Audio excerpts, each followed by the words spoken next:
Hello guys, welcome to my channel Priyanka kitchen. আজকে আমি আপনাদের সাথে মুরগির লাল পাতলা ঝোলের রেসিপি নিয়ে চলে এসেছি। তো সকলকে অনুরোধ থাকলো ভিডিওটি স্কিপ না করে সম্পূর্ণ দেখার। এটা কিন্তু প্রত্যেকটা বাঙালির ঘরে রবিবারে হয়েই থাকে, কিন্তু আমি এই ঝোলটা নিউভাবে করেছি, কারণ এটা আমি খাসির মাংসের চর্বি দিয়ে করেছি। এই মুরগির মাংসের পাতলা লাল ঝোলটা করার জন্য দেখে নাও, আমি এখানে 800 মাংস নিয়েছি। আর মাংসগুলোর পিস কিন্তু আমি বড় বড় করিয়েছি। বড় বড় করার কারণ হলো আলু দিলে কিন্তু মাংসগুলো একদম ভেঙে যাবে ছোট পিস করালে, তাই আমি এখানে বড় বড় করেছি, যাতে আলুটা সেদ্ধ হলেও মাংসর পিসগুলো বড় বড় থাকে। দেখো, আমি কিন্তু এখানে পরিষ্কার করে মাংসগুলোকে ধুয়ে নেব। আমি কিন্তু এখানে বেশিরভাগই হাড়ের পিস নিয়েছি। হাড়ের পিস নিলে মাংসগুলো কিন্তু খুবই সুস্বাদু হয়। তো প্রথমে তোমরা আধ ঘন্টা মতো নুন মাখিয়ে রেখে দিও, যাতে মাংসের ভিতরে ভালো মতো নুনগুলো পৌঁছে যায়।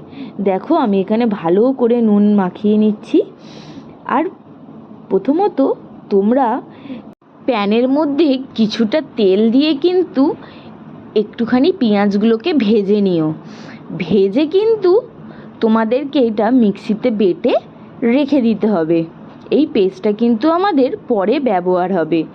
এই পেস্টটা দিলে কিন্তু একদম স্বাদ পুরো পাল্টে যায় মাংসর ঝোলের। ব্যাস, এখানে আমি সম্পূর্ণ রিফাইন্ড অয়েল নিয়েছি। তোমরা চাইলে সর্ষের তেলেও করতে পারো, বাট আমি এই রান্নাটা রিফাইন্ড অয়েলই ইউজ করেছি। আমি প্রথমেই তেলের মধ্যে নুন আর হলুদ দিয়ে ভালো করে আলুগুলোকে ভেজে নেব। তোমরা কিন্তু চাইলে আলুগুলোকে ভেজে ভালো করে প্রেসার কুকারে 2টো সিটি মেরে নিতে পারো। আমি কিন্তু এখানে আলুগুলোকে গোল্ডেন ব্রাউন করে ভেজে একটা সিটি মেরে নিয়েছিলাম। না হলে তরকারির সাথে যদি আলু তুমি সেদ্ধ করতে যাও, প্রচণ্ড টাইম লাগে, আর টমেটম দেওয়ার ফলে আলুটা দেরি করে সেদ্ধ হয়। তো আমি তো বলবো আলুগুলোকে ভালো করে ভেজে একটা সিটি তোমরা দিয়ে দিতে পারো। দেখো, এখানে কিন্তু আমি বড় বড় আলু কেটেছি। বড় বড় আলুকে আমি 2 ফালি করে কেটে নিয়েছি, একদম পারফেক্ট সাইজ। আর এইটা কিন্তু তোমাদেরকে গোটা গরম মশলা দিতেই হবে মুরগির পাতলা লাল ঝোলে। দেখো, এখানে আমি একটা পেঁয়াজ ব্যবহার করেছি, কারণ আমি ওখানে প্রথমে পেঁয়াজটাকে ভালো করে ভেজে বেটে নিয়েছিলাম বলে এখানে আমি নর্মাল সাইজের 2টো পেঁয়াজই ব্যবহার করেছি। পেঁয়াজটাকে কিন্তু তোমাদেরকে একদম গোল্ডেন ব্রাউন করে ভেজে নিতে হবে। যখন পেঁয়াজগুলো ভালো মতো ভেজে নেবে, পেঁয়াজটা ভেজে যেই পেস্ট করে রেখেছিলাম, পেস্টটা কিন্তু সম্পূর্ণ তেলের মধ্যে দিয়ে দিতে হবে। তেলের মধ্যে দিয়ে কিন্তু ভালো করে নাড়তে হবে যতক্ষণ না মশলাটার মধ্যে দিয়ে তেল ছেড়ে আসছে।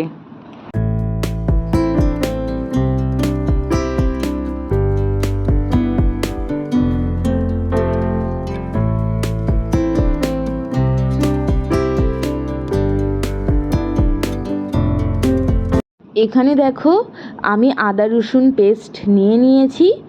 আর একদম এটাও কিন্তু ভালো মতো কষিয়ে নেবো যতক্ষণ না তেল ছেড়ে আসছে। দেখো, কিন্তু মশলা ভালো করে কষানো হচ্ছে, আস্তে আস্তে কিন্তু তেল ছেড়ে আসছে, আর দেখতেও কিন্তু খুব সুন্দর লাগছে। আমি এখানে কিন্তু জিরে গুঁড়ো ধনে গুঁড়ো কোনো কিছু ব্যবহার করিনি। পাতলা লাল ঝোলে আমি একটু গুঁড়ো লঙ্কার কালারটা একটু বেশি নিয়েছি, আর 1 চামচ কিন্তু হলুদ গুঁড়ো নিয়েছি। এখানে গুঁড়ো লঙ্কাটা 2 চামচ নেওয়ার কারণ হলো যাতে লাল লাল আসে। আর এখানে কিন্তু আমি সম্পূর্ণ ঝাল লঙ্কা কোনো ব্যবহার করিনি, এখানে কিন্তু আমি সম্পূর্ণ কালার গুঁড়ো লঙ্কাই ব্যবহার করেছি। দেখো, কালারটা কতটা সুন্দর এসেছে। আর এখানে আমি একটা বড় সাইজের টমেটো ইউজ করেছি। খেতে কিন্তু দুর্দান্ত লাগে, একটু টকটক। দেখো, একদম প্রপার যখন তেল ছেড়ে এসেছে, ভালো করে আবার কষিয়ে নেব মশলাটা। কেন, তেল ছেড়ে আসলে কিন্তু মশলাটা এখানে একদম কুক হয়ে গেছে। যখন এই তেল ছেড়ে এসেছে, তারপরেই কিন্তু আমি একে একে চিকেন দিয়ে দিচ্ছি।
আমি কিন্তু এখানে চিকেনের চর্বিটা আগে ইউজ করিনি, গলে যাবে বলে। যখন চিকেনটা একদম 70% কুক হয়ে গেছে তারপরেই কিন্তু আমি এখানে চর্বিটা ব্যবহার করেছি। এটা কিন্তু মুরগির মাংসের চর্বি, এটা আমি প্রথমে দিইনি গলে যাবে বলে, তাই আমি এটা একটু কষানোর একটু পরে দিলাম। দেখো কষানোর মধ্যে দিয়ে কিন্তু একদম ভালোভাবে তেলটা ছেড়ে এসেছে, আর চিকেনগুলোকে দেখে বোঝাও যাচ্ছে যে 70% কুক হয়ে গেছে। তাও আমরা ভালো করে চাপা দিয়ে দিয়ে কষিয়ে নেবো। দেখো কতটা তেল ছেড়েছে। এখানেই কিন্তু চিকেনটা একদম রেডি। তোমরা যদি কষা খেতে চাও এইভাবেও কিন্তু কষা খেতে পারো, কিন্তু যেহেতু আমি এখানে লাল ঝোল বানাচ্ছি তো আমাদেরকে কিন্তু এখানে জল ব্যবহার করতেই হবে।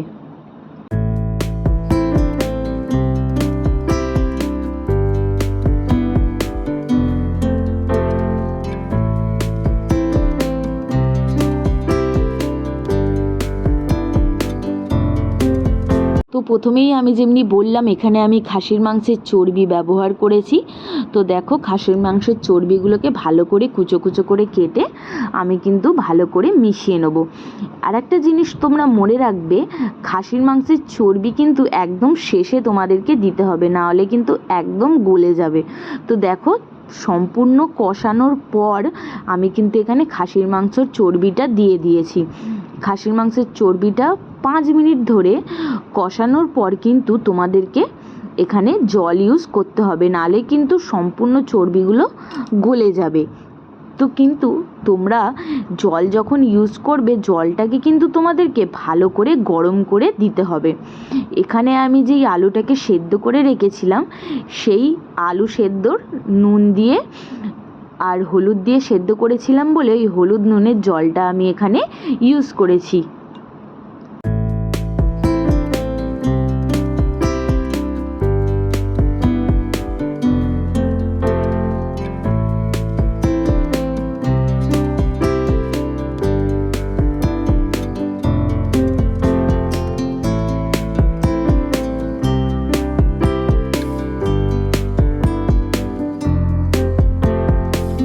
ভালো করে নাড়াচাড়া করার পর এখানে কিন্তু আমি গরম জল ব্যবহার করেছি। যেহেতু এটা পাতলা ঝোল তাই আমি এখানে জলের পরিমাণটা একটু বেশি দিয়েছি।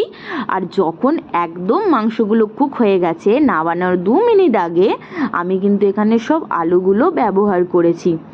আর আলুগুলো দেওয়ার পর কিন্তু আমি অল্প একটুখানি নেড়ে ওপর থেকে কিন্তু ধনে পাতা আর মিট মশলা ওপর দিয়ে ছড়িয়ে দিয়েছিলাম। দেখতে কিন্তু ততটাই সুন্দর হয়েছিল আর খেতে তো দুর্দান্ত আর অসাধারণ হয়েছিল। দেখো বন্ধুরা কতটা সুন্দর লাগছে দেখতে।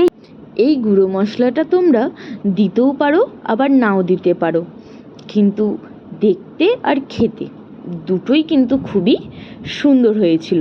তো তোমরাও যদি এইরকম পদ্ধতিতে করে খাও তো তোমাদেরও দুর্দান্ত লাগবে। তো অবশ্যই বন্ধুরা আমার এই রেসিপিটি তোমরা ঘরে ট্রাই করো আর আমাকে অবশ্যই জানাবে আমার এই রেসিপিটি তোমাদের কেমন লেগেছে। তো ভালো লাগলে অবশ্যই চ্যানেলটা সাবস্ক্রাইব করে পাশে থাকবে। পরের ভিডিওতে আবার দেখা হচ্ছে। Bye bye.